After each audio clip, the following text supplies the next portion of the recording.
Yes, indeed. This is Mr. New Vegas coming to you live from my namesake, bringing you all your holiday favorites this Christmas season.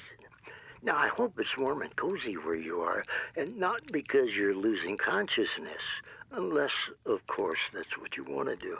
We all cope with the horrors of life in our own chemical way.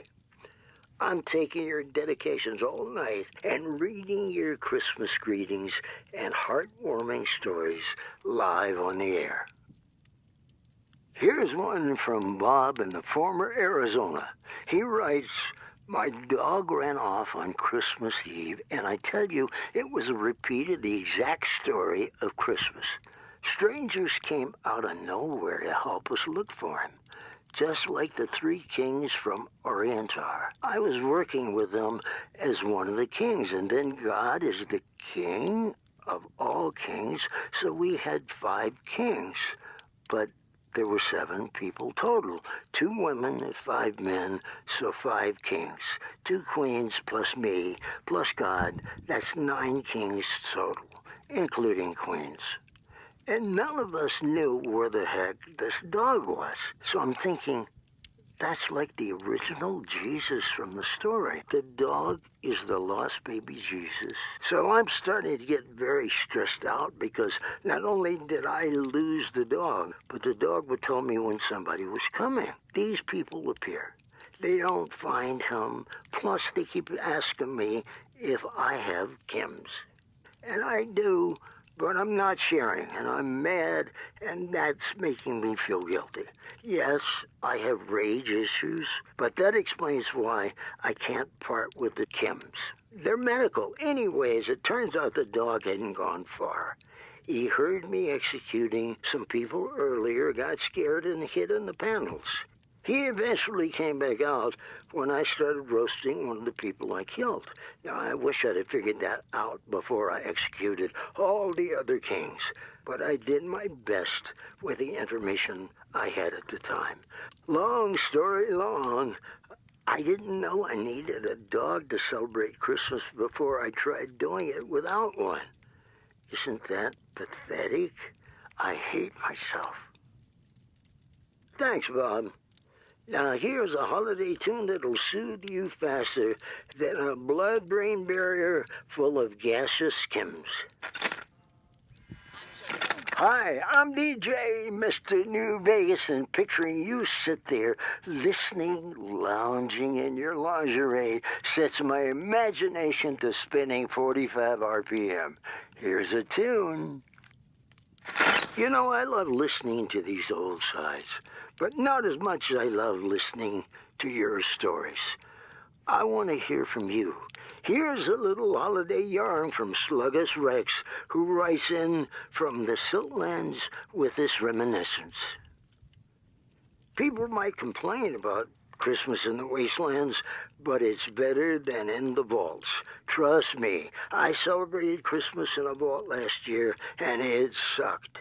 They were doing this whole Christmas in Hawaii thing, and it was tacky and pathetic. They were like, "Hey there, try this Ghoul pork," and then they gave me a cocktail weenie. That's pretty disappointing. Even though I hadn't been around people in years, I could still tell this is lame. I guess that's kind of a gift at Christmas, knowing that you're a more interesting person than 100% of the vaulties. That does make me feel like I've got the ear of Santa. So Santa, if you're listening, bring back the real Ghoul pork. We've all seen these giant pig creatures roaming the wasteland. I'm pretty sure I have, or at least the dust clouds they kick up. What say us all listeners band together, having a hunting party? Half of us can dig huge holes, fill it with these kind of hot rocks that they have now that never cool off, and see if we can't get that sucker tasting like some Kula. I'll test it, I promise. You can watch and see if my face sprouts tumors instantly, like when they started growing corn again. Sounds good to me, Sluggins. I'll be first in line to join your hunting party. Now, who recognizes this classic holiday tune? Regardless whether you're listening to every one of these dedications, I will always love you forever. Nothing can change that. Folks, I love each and every one of you. I feel your love bouncing back to me like sonar. It hits me hard like a blast wave. Keep those dedications coming. So here's a letter from Angry Ron. Ron says, I'm angry because it's the same Christmas songs every year. They don't do anything for me anymore. How do Christmas songs about some baby 5,000 miles away pertain to my life? I respond to art that speaks to my experience. Please play some contemporary rap made in the wasteland. I'm sorry, Ron. You may be angry, but these songs are the only ones we have here on the station. The rest all perished in fires or were pillaged by bandits.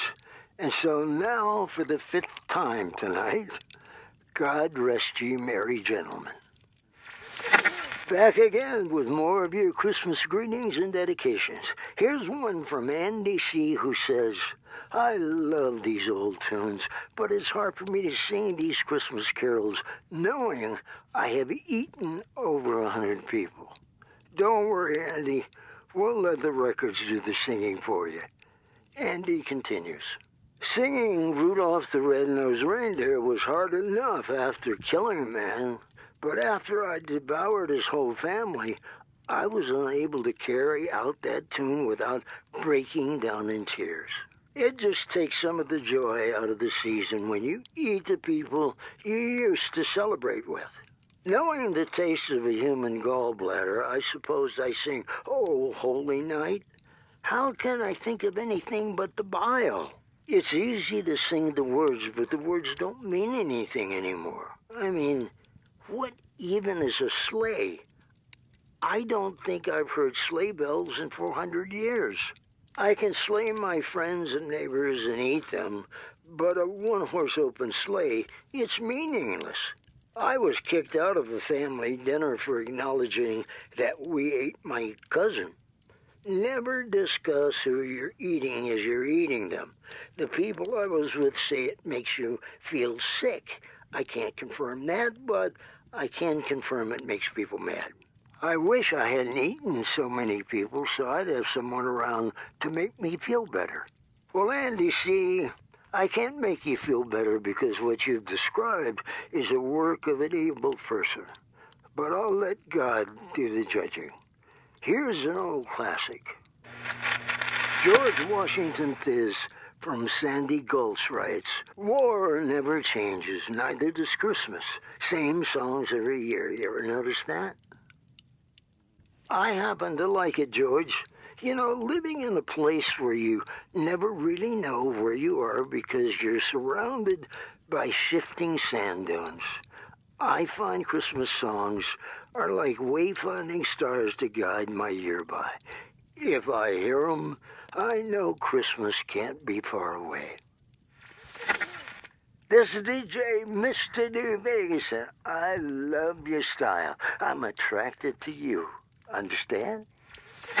And here's a letter from a longtime listener, P, from DE.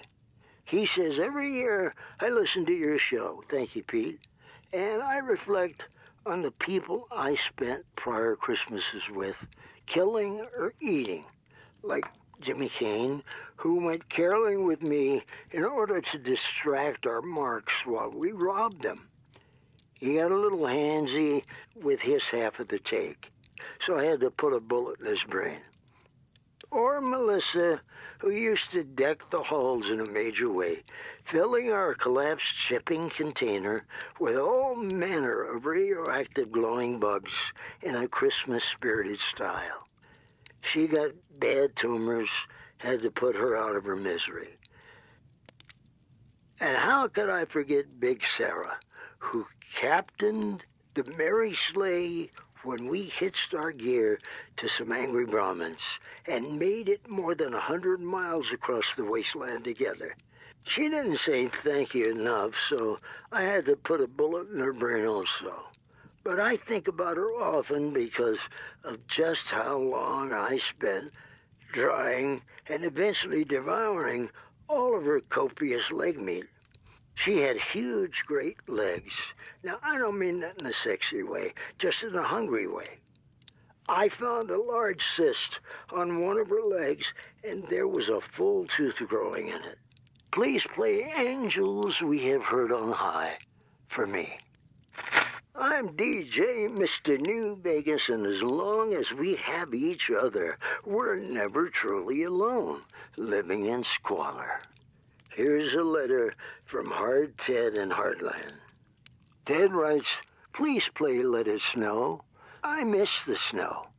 It was great, cold, I think, but not the kind of cold you feel when you accidentally lick uranium, or the kind of cold you get when you sleep in a moldy crawl space. I wish I could see snow that wasn't just radioactive metal flaking off some burning husk. I remember the snow when it used to come out of the, what's it called, cloud. I was trying to remember what sledding it was like. But for some reason, all I can think of when I think of sleds is just skin sloughing off charred corpses and broken bones. Like last year, I thought I saw snow, but it was actually a whole ton of termites all flying out of some barn. Whatever was in that barn must have been even worse than a plague of termites. I find myself thinking this way now. We all do, Ted. Merry Christmas.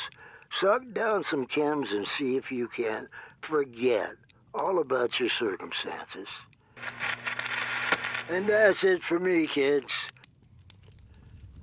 Stay alive out there. I'm technically not. It's Mr. New Vegas signing off. A Merry Christmas to all, and to all, a good night.